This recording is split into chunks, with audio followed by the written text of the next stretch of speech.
நடைபெற்று முடிந்த பாராளுமன்ற தேர்தலில் தேசிய மக்கள் சக்தி 159 உறுப்பினர்களை வென்றது. எனது குடும்பத்தின் ஸ்மார்ட் தெரிவு. இவ்வெற்றியை கொண்டாடும் விதமாக நானோயா டெஸ்போர்ட் மக்கள் இன்றைய தினம் பாட்சோறு வழங்கி கொண்டாட்டத்தில் ஈடுபட்டனர். இனபதம் பேதமின்றி அனைவரும் எங்களுக்கு வாக்களித்து எங்களுடைய அதிகாரத்தை கைப்பற்றுவதற்கான வாய்ப்பு கொடுத்திருக்கிறாங்க.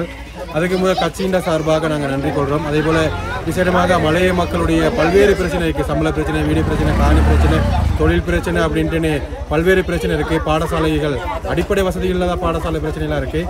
இந்த பிரச்சனைகளுக்கு தீர்த்து வைக்க ஒரு தலைமைத்துவத்தை தேடிக்கொண்டே இருந்தாங்க.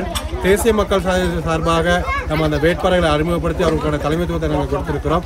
நல்ல கல்வியை கொடுக்கணும் அப்படின்னு கேட்குறோம். நல்ல சமுதாயத்தை உருவாக்கணும் அப்படின்னு எங்களுடைய இளைஞர் சக்தி வேட்பாளர்களும் பாராளுமன்ற உறுப்பினர்கள்ட்டையும் நாங்கள் கேட்கிறோம். இதேவேளை தொண்டமான், திகாம்பரம், ராதாகிருஷ்ணன் ஆகியோரின் நுவரெலியா அதிகார கோட்டையை வீழ்த்துவதற்கு தேசிய மக்கள் சக்தியுடன் சகல இன மக்களும் இணைந்து கொண்டதாக தேசிய மக்கள் சக்தி சார்பில் பாராளுமன்றத்துக்கு தெரிவு செய்யப்பட்டுள்ள கிருஷ்ணன் கலைச்செல்வி தெரிவித்துள்ளார். ஹேட்டன் நகரிலுள்ள கட்சி காரியாலயத்தில் இடம்பெற்ற ஊடக சந்திப்பிலேயே அவர் இதனை குறிப்பிட்டார்.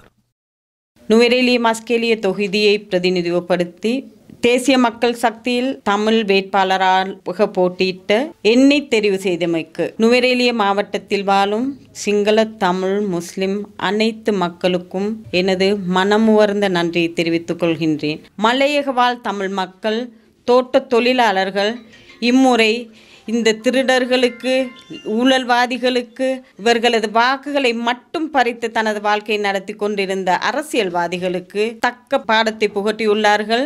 மலையகத்தில் வாழும் தமிழ் மக்களுக்கு மீண்டும் ஒரு முறை எனது நன்றியை தெரிவித்துக் கொள்கின்றேன்.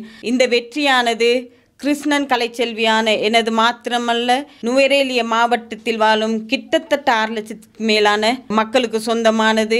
மற்ற அரசியல்வாதிகளைப் போல, மற்ற அரசியல் கட்சிகளைப் போல, தொழிற்சங்க தலைவர்களைப் போல தனது வாழ்க்கைக்கு மக்களை பயன்படுத்துவதற்கு அல்லாது மக்களின் சேவைக்காக எங்களை நீங்கள் நியமித்துள்ளீர்கள்.